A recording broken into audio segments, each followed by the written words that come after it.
ভাগে কোরবানি দেওয়া যাবে কিনা, এটা একটা গুরুত্বপূর্ণ প্রশ্ন আজকালকার যুগে। কারণ কোন কোন ওলামা একরাম বলছেন ভাগে কোরবানি দেওয়া যাবে না, বরং গরু হোক আর ওঁট হোক, যত বড় পশুই হোক, দিলে একজনের পক্ষ থেকে দিতে হবে, 7 ব্যক্তির পক্ষ থেকে যথেষ্ট হবে। এই যে কথা প্রচলিত আছে, এটাকে অনেক কোন কোন ওলামা একরাম কি করছেন, অস্বীকার করছেন। আসলে সঠিক কোনটা, এ ব্যাপারে আগেই বলেছি যে একাডেমিক আলোচনা খুব বেশি লম্বাচড়া করার ইচ্ছা নাই এবং সুযোগও নাই। শুধু সংক্ষেপে এটুকু বলবো, সব যুগেই সবচাইতে বেশি সংখ্যক ওলামাদের মতে, বলা যায় প্রায় সবার মতে, সমস্ত ওলামা একরামের মতেই বলা যেতে পারে প্রায়, গরুর ক্ষেত্রে একটা গরু 7 জন ব্যক্তির পক্ষ থেকে কি হবে, কোরবানির জন্য যথেষ্ট হবে। এক্ষেত্রে বিচ্ছিন্নভাবে যে 2-1 আলেম বলছেন যে গরু হোক আর ওঁট হোক একজন থেকে হবে, 7 জন থেকে হবে না, তাদের যুক্তিগুলা খুবই ঠুনকো এবং খুবই দুর্বল।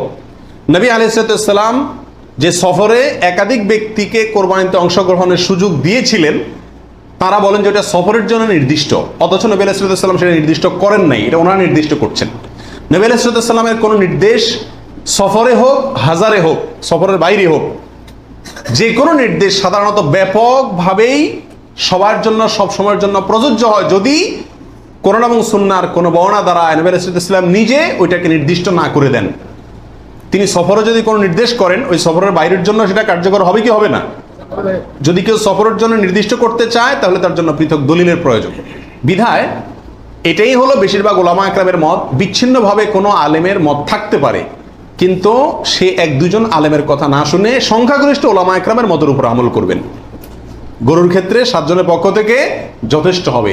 তবে একটা কথা এখানে বলতেই হবে, সেটা হলো উত্তম হলো একাকি দেওয়া, ভাগে না দিয়ে কি দেওয়া, একাকি দেওয়া। এক্ষেত্রে কারোর কোনো দ্বিমত নাই, একাকি দিতে পারলে সেটা সবচেয়ে বেস্ট এবং ভালো। 7 ভাগের নিচে হলে কোনো সমস্যা আছে কিনা গরুতে?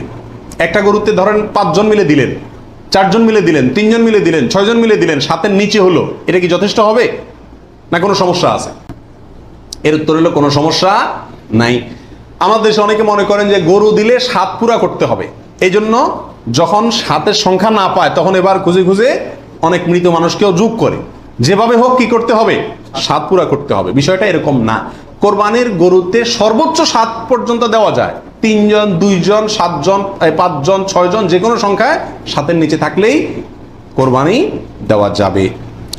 এরপরে আসেন 20 নম্বর প্রশ্ন হলো, অমুকের নামে কোরবানি দেওয়া, তমুকের নামে কোরবানি দেওয়া, 7 নামে, 3 নামে, 5 নামে, এরকম একটা কথা সমাজে প্রচলিত আছে। এই কথাটা বলাটা সঠিক কিনা? এর উত্তর হলো না, এটা সঠিক না, এই কথাটা ভুল।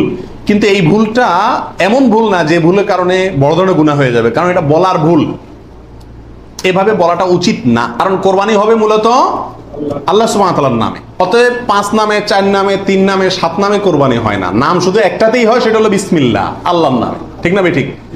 অতএব এই কথাটা বলার ভুল। এখানে বলতে হবে 7 জনের পক্ষ থেকে, 3 জনের পক্ষ থেকে, বা 3 শরিক, 5 শরিক, 5 শেয়ার, 5 ভাগ, এভাবে বলা যেতে পারে। কিন্তু বা অমুকের পক্ষ থেকে, তমুকের পক্ষ থেকে, এভাবে বলা যেতে পারে, কিন্তু অমুকের নামে, তমুকের নামে এভাবে বলাটা উচিত নয়। যদি এখানে কেউ এই উদ্দেশ্যে বলে না যে আল্লাহর সাথে শরিক করে 3 জনের নামে দিচ্ছি, এরকম কেউ উদ্দেশ্য নেয় না, সেজন্য এটা কি হবে না, শিরকে পৌঁছাবে না। তারপর এভাবে না বলাই উচিত এবং উত্তম, নিরাপদ। পরিবারের সব সদস্য বা একাধিক সদস্য যদি সামর্থ্যবান হয়, তাহলে সবাই দিবে, নাকি গোটা পরিবারের পক্ষ থেকে একজন দিলেই চলবে? নবী আলাইহিস সালাম থেকে এক্ষেত্রে একটা হাদিস বর্ণিত হয়েছে, যেটা একটু আগে আপনাদেরকে শুরুতে আমি শুনেছি, মুসনাদ আহমদে বর্ণিত হয়েছে, এবং আরো অনেক হাদিসের কিতাবে কাছাকাছি হাদিস বর্ণিত হয়েছে। নবী আলাইহিস সালাম বলেছেন যে প্রত্যেক পরিবারের উপরে একটি কোরবানি জরুরি, প্রত্যেক পরিবারের উপরে উযহিয়াতুন, একটি কোরবানি জরুরি, আলা কুল্লি আহলি বাইতিন, এই ধরনের শব্দ তিনি ব্যবহার করেছেন, প্রত্যেক পরিবারের উপরে। এই হাদিস থেকে বোঝা যায় কোরবানি এটা এক পরিবারে একাধিক সদস্য যদি হয় সামর্থ্যবান, তথাপি যিনি মূল কর্তা তিনি দিলেন, তাহলে সবার পক্ষ থেকে হয়ে যাবে। এর বিপরীতে ওলামা ইকরামের আরেকটি মত আছে, যেটা ইমাম আবু হানিফা রাহিমাহুল্লাহর মত, সেটা হলো কোরবানি পরিবারের একাধিক সদস্য যদি সবাই যদি সামর্থ্যবান হয়, তাহলে প্রত্যেকের পক্ষ থেকে দিতে হবে। ওনার যুক্তি, উনি বলেন নবী আলাইহিস সালামের ওই হাদিস, যে হাদিসে তিনি বলেছেন যার সামর্থ্য আছে আর কোরবানি দেয় না, সেজন্য ঈদগাহে না আসে। এখানে যার সামর্থ্য আছে প্রত্যেক ব্যক্তিকেই শামিল করে এই নির্দেশনা। বিষয়টা গবেষণামূলক, উভয় পক্ষেরই দলিল এবং যুক্তি আছে। তো এক্ষেত্রে সতর্কতামূলক মত যদি অবলম্বন করি আমরা, তাহলে প্রত্যেকেরই যার যার সামর্থ্য আছে তার পক্ষ থেকে করা যেতে পারে, এবং করলে সমস্যা হবে এটা কারোর মতেই নাই। নারী বুড়ি এটা অনেক সময় নিজেরা সাফ করতে কষ্ট হয় বা পারে না, তখন কাউকে দিয়ে সাফ করায়, সাফ করানোর পরে বলে সাফ করে দিবা, তুমি অর্ধেক নিবা, আমাদেরকে অর্ধেক দিবা। এরকম হয় কি হয় না? তাকে নারী বুড়ির অংশ দিলেন অথবা পশুর গোশতের অংশ দিলেন, এটা জায়েজ আছে কিনা।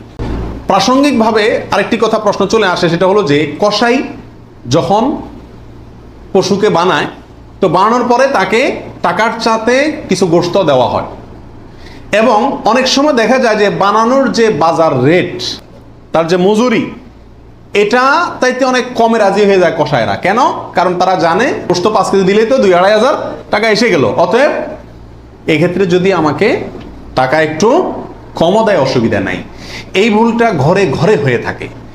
কোরবানির পশু যারা বানায় সে কসাইদেরকে গোশত দেয় না, এমন মানুষ সারা বাংলাদেশে খুঁজে কয়জন পাওয়া যাবে আমার সন্দেহ আছে। কোরবানির মধ্যে সবচেয়ে বড় দাগের ভুলগুলোর ভিতরে এটা অন্যতম। এইভাবে যদি কেউ করে তাহলে এটা বড় ধরনের ভুল। কোরবানি হওয়া না হওয়া নিয়ে টান দিবে।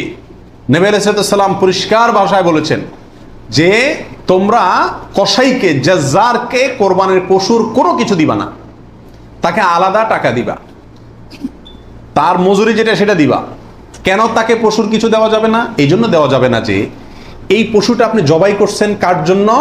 আল্লাহর জন্য। এটার মালিক কে? মূলত আল্লাহ। যেহেতু আল্লাহ খায়ও না পরেও না, আল্লাহর জন্য কিছু দিলে আল্লাহ বলেন আমার পক্ষ থেকে গরিবকে দিও, এটা হলো আল্লাহ সিস্টেম। কিন্তু কোরবানির ক্ষেত্রে শুধু ব্যতিক্রম, আল্লাহ বলেছেন ঠিক আছে আমার জন্য দিছ, সবকিছুই গরিবকে দিতে বলি, এটা তোমার খাইতে দিলাম আমি। আল্লাহ আমাকে কি করছেন? খাওয়ার সুযোগ দিচ্ছেন। এখন আমি যদি এটা বিক্রি করি বা কোনো কিছুর বিনিময়ে কাউকে দেই, তাহলে সেটা কি হবে না? জায়েজ হবে না। কোরবানির পশুর গোশত যদি আপনি জাজ্জারকে দেন, কসাইকে দেন, তাহলে কেমন জন্য আপনি তার পরিশ্রমের বিনিময়ে তাকে এই অংশটা তাকে বিনিময় হিসাবে দিলেন, পারিশ্রমিক হিসাবে দিলেন, তাহলে বিক্রি করার মতো হয়ে গেল। এই জন্য কি হবে না? এটা জায়েজ হবে না। কসাইকে শুরুতে সাপ বলে দিতে হবে যে ভাই গোশত পাবা না, কত টাকা নিবা সাপ বলো, তুমি সে আশা করে বসে থাকিও না, 2 টাকা বেশি নাও, কিন্তু আমি তোমাকে গোশত বা কোনো কিছুই দেবো না। তবে হ্যাঁ, কসাই যদি আপনার প্রতিবেশী হয়, আপনার আত্মীয় হয়, অথবা অন্য গরিব মানুষ হয়, অন্য 10 জন গরিবকে যে পরিমাণ দিতেন তাকেও সে পরিমাণ দেন, তাহলে সমস্যা নেই, ওইটা ঠিক আছে।